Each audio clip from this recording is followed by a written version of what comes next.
ગુજરાતીઓને ભાવે એવી ખીચડી અને ભાત સાથે ખાઈ શકાય એવી કઢી બનાવવાના છીએ. તો આજે ગુજરાતી કઢીની રેસીપી શેર કરવાના છીએ મિત્રો. અને કઢીનો વઘાર જ્યારે કરીએ ને ત્યારે એક વસ્તુ જરૂરથી ઉમેરજો, જેને કારણે કઢી તમારી ટેસ્ટી બને. તો કઢી કેવી રીતે વઘારવી, કયા કયા મસાલા ઉમેરવા, બધી જ ટિપ્સની સાથે વિડીયો આપણે શરૂ કરીએ. પહેલાં ચેનલને જો સબસ્ક્રાઈબ ન કરો તો સબસ્ક્રાઈબ કરી બેલ આઇકન દબાવવા જરૂરથી દબાવી દેશો, જેને કારણે નવા વિડીયોઝના નોટિફિકેશન આપ સુધી મળતા રહે. હવે કઢી બનાવવા માટે થઈને જનરલી આપણે લોકો દહીં અથવા તો છાશનો ઉપયોગ કરતા હોઈએ છીએ. તો અહીંયા હું ગાયના દૂધનું જમાવેલું જે દહીં છે એ દહીં લઉં છું. તો એક બાઉલમાં મેં દહીં લઈ લીધેલું છે અને સાથે જ હું એમાં 3 ચમચી જેટલો ચણાનો લોટ ઉમેરી રહી છું, તમે જોઈ શકો છો મિત્રો. અને જનરલી આપણે કઢી બનાવવા માટે થઈને આ પ્રોસેસ પહેલી કરીને રાખીએ છીએ કે જેને કારણે ઝડપથી આપણે કઢીનો વઘાર કરી શકીએ. તો આ રીતે આપણે ચમચીથી ચણાના લોટમાં રહેલા જેટલા પણ ગાંઠા હોય છે એને આ રીતે ભાંગવાનો પ્રયત્ન કરવાનો છે. જનરલી ઘણા બહેનો આ પ્રોસેસ ન કરવી પડે એ માટે થઈને અથવા મિક્સર લે છે અથવા તો બ્લેન્ડરનો ઉપયોગ કરીને પણ તમે આ મિશ્રણ બનાવી શકો છો. પણ બધાને ઘરે આ સામગ્રી હોતી નથી, મિક્સર અથવા તો બ્લેન્ડર. તો એ કઈ રીતે ગાંઠા ભાંગવાની પ્રોસેસ કરે એ પણ આપણે જોશું મિત્રો. તો અહીંયા બ્લેન્ડર અને મિક્સર વગર આપણે સરસ રીતે આજે ચણાનો લોટ અને દહીંનો ઘોળ તૈયાર કરીશું. અને સાથે જ આપણે જે પ્રમાણમાં જેટલી ક્વોન્ટિટીમાં આપણે કઢી બનાવવાની હોય એ પ્રમાણે તમે એમાં પાણી અથવા તો દહીં જે છે એ ઉમેરી શકો છો. શરૂઆતમાં થોડું દહીં મેં લીધેલું હતું, હવે આપણે જરૂરિયાત પૂરતું દહીં અહીંયા ઉમેરી દઈશું અને જરૂરિયાત પૂરતું આપણે એની અંદર પાણી પણ ઉમેરી દઈશું. તો બધી જ સામગ્રી સરસ રીતે મિક્સ થઈ જાય એટલે પાણી પણ ઉમેરી દઈશું. થોડા ઘણા પણ જો ગાંઠા રહી ગયા હોય તો એને આપણે હજી એક પ્રોસેસ કરીશું કે જેને કારણે બધા ગાંઠા છે એ ભાંગી જશે અને સરસ એવું બેટર આપણું તૈયાર થઈ જશે કઢી બનાવવા માટે થઈને. તો અહીંયા આપણે જે મિશ્રણ તૈયાર થઈ ગયું છે એને આપણે એક ગળણી લઈ અને ગાળી લઈશું. આ રીતે એક વાસણ નીચે રાખી દઈશું અને આ રીતે આપણે ગાળી લઈશું. એટલે કે ચણાનો લોટ જેટલું પણ ગાંઠા રહી ગયો હોય છે ને એ આ રીતે એમાં ગાંઠા જેટલા રહી ગયા છે લઈ એટલે ભાંગી જશે. અને જે બાઉલમાં આપણે પાણી દહીં અને ચણાનો લોટ ઘોળ બનાવ્યો હતો એમાં થોડું પાણી ઉમેરી અને આ રીતે આપણે ઉમેરી દઈશું. અને ગાંઠા જેટલા પણ હશે જો આ રીતે ભાંગી જશે અને પરફેક્ટ આપણું કઢીનું જે છે એ મિશ્રણ તૈયાર થઈ ગયું છે. ચણાનો લોટ અને દહીંનું ઘોળ આપણે રેડી થઈ ગયું છે. તો હવે મેઇન જે છે એ છે કઢીનો વઘાર. તો એ કઢીનો વઘાર કરવા માટે થઈને એક કઢાઈ લઈ લીધેલી છે મેં. ગેસની ફ્લેમ મીડિયમ રાખેલી છે અને મીડિયમ ગેસની ફ્લેમ ઉપર આપણે એમાં 2 ચમચી ઘી ઉમેરીશું. જનરલી ઘણા લોકો બટરમાં અથવા તો તેલમાં પણ વઘારતા હોય છે, પણ ઘીનો જે વઘાર કરવામાં આવે એનો ટેસ્ટ છે ને કઢીમાં એકદમ સારો એવો આવે છે. તમે જરૂરથી ટ્રાય કરજો. હવે ઘી આપણું ગરમ થાય કઢાઈમાં એટલે એમાં રાઈ, જીરું અને મુખ્ય સામગ્રી જે કહી શકાય એ છે મેથીના કુરિયા. જનરલી ઘણા લોકો આખી મેથી ઉમેરતા હોય છે, પણ આખી મેથી જો તમને ટેસ્ટમાં ન ફાવતી હોય ને જે લોકોને, એ લોકો જો આ રીતના મેથીના કુરિયા એડ કરશે તો એને ટેસ્ટ એકદમ સારો આવે છે. તો આ ત્રણેય સામગ્રીને આપણે મીડિયમ ગેસની ફ્લેમ ઉપર જ ઘીમાં તતડવા દેવાની છે. ઘીમાં સરસ રીતે ફૂટવા માંડે એટલે એની અંદર આપણે બીજી સામગ્રી પણ એડ કરીશું. તો મેં અહીંયા આદુ ખમણીને લીધેલું છે અને એક નાનું એવું મોળું મરચું લીધેલું છે.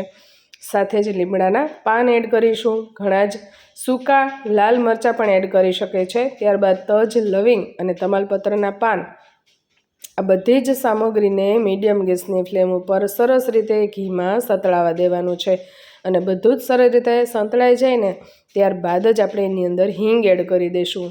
અને હિંગ એડ કર્યા બાદ ફરીવાર આપણે સારી રીતે બધું મિક્સ કરી લઈશું. અને વઘાર આપણો વ્યવસ્થિત રીતે રેડી થઈ જાય ને એટલે એક ઢાંકણ આપણે ઢાંકી દઈશું અને ઢાંકીને આપણે જે છે એ કઢીનો વઘાર કરીશું. જો આ રીતે ચણાનો લોટ અને દહીંનું જે આપણે મિશ્રણ તૈયાર કર્યું હતું એને આપણે આની અંદર એડ કરી દેવાનું છે. અને આ સમયે ગેસની ફ્લેમ સાવ ધીમી રાખવાની, નહીંતર દહીં આપણે એડ કરેલું છે તો દહીં ફાટવાની શક્યતા રહે છે. પણ તમે જોઈ શકશો કે બિલકુલ પણ દહીં છે એ ફાટશે નહીં અને એકદમ સરસ એવી આપણી કઢી છે ને તૈયાર થઈ જાય છે મિત્રો. હવે પાણી થોડું પ્રમાણમાં હજુ ઉમેરી દઈશું આપણે. અને આ રીતે સતત ને સતત આપણે કઢી તૈયાર થાય ત્યાં સુધી આપણે એને હલાવતા રહેવાનું છે. અને ગેસની ફ્લેમ છે ને બને ત્યાં લગી મીડિયમ જ રાખવાની કે જેને કારણે કઢી આપણી છે ને એ બિલકુલ પણ ઉભરાય નહીં.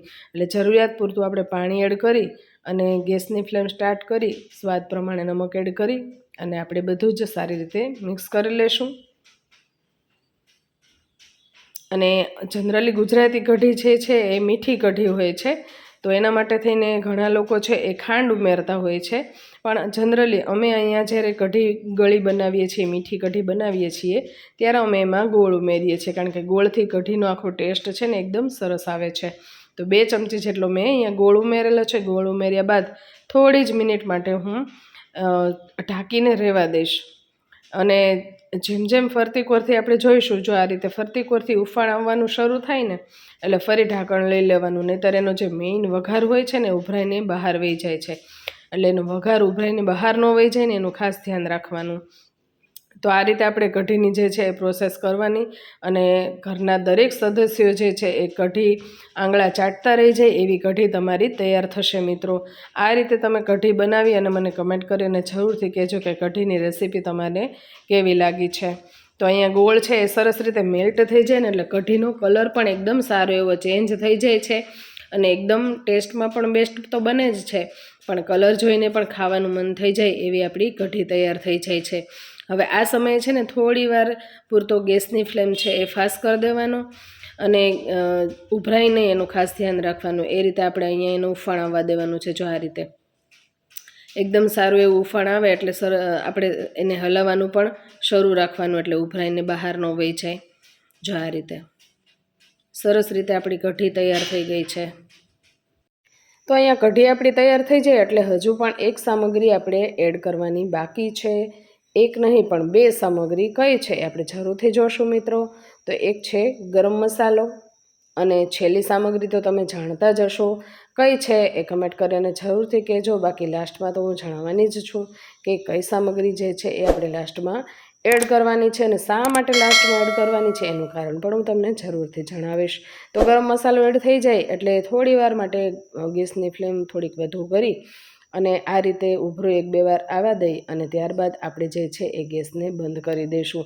તો અહીંયા પરફેક્ટ રીતે આપણી કઢી જે છે એ પાકવા દેવાની, કારણ કે પાકેલી કઢી હશે તો જ એનો ટેસ્ટ છે સારો આવશે. તો આ રીતે 2-4 વખત ઉફાણ લઈ અને ગેસ આપણે બંધ કરી અને કઢીને આ રીતે ઢાંકીને રહેવા દઈશું. તો ખીચડી અથવા તો ભાતની સાથે ખાઈ શકાય એવી પરફેક્ટ એવી ટેસ્ટી એવી ગુજરાતી કઢી આપણી રેડી થઈ ગઈ છે મિત્રો. કઢીની રેસીપી ગમે તો એક લાઇક જરૂરથી આપી દેજો. ચેનલ પર ન હોય તો સબસ્ક્રાઈબ કરી દેજો. બેલ આઇકન દબાવી ઓલ છે દબાવી દેશો, જેને કારણે નવા વિડીયોઝના નોટિફિકેશન આપ સુધી મળતા રહે. અને ખરેખર આ રેસીપી ગમે તો આપણા ફ્રેન્ડ સર્કલ્સ, ફેમિલી ગ્રુપ્સમાં શેર કરવાનું બિલકુલ ભૂલતા નહીં. શેર જરૂરથી કરી દેજો. અને જે સામગ્રી બાકી હતી એ હતી આ ધાણાભાજી. ધાણાભાજીને લાસ્ટમાં આ રીતે સર્વ કરવાની, સર્વ કરતી વખતે જ આપણે એને છાંટવાની, જેને કારણે એકદમ ગ્રીન રહેશે. બાકી એને જો એડવાન્સમાં આપણે એડ કરી દઈશું તો એ બ્લેક કલર થઈ જશે, અને સરસ એવી ગ્રીન રાખવા માટે થઈને આપણે એને લાસ્ટમાં જ એડ કરવાની. તો અહીંયા આપણી કઢીની રેસીપી તૈયાર થઈ ગઈ છે મિત્રો. રેસીપી ગમે તો આપના ફ્રેન્ડ સર્કલ્સ, ફેમિલી ગ્રુપ્સમાં શેર કરવાનું બિલકુલ ભૂલતા નહીં. શેર જરૂરથી કરી દેજો. તો ફરીવાર આવી નવી રેસીપીઝ તમારા સુધી લઈને આવીએ. ત્યાં સુધી જય સોમનાથ, જય માતાજી મિત્રો.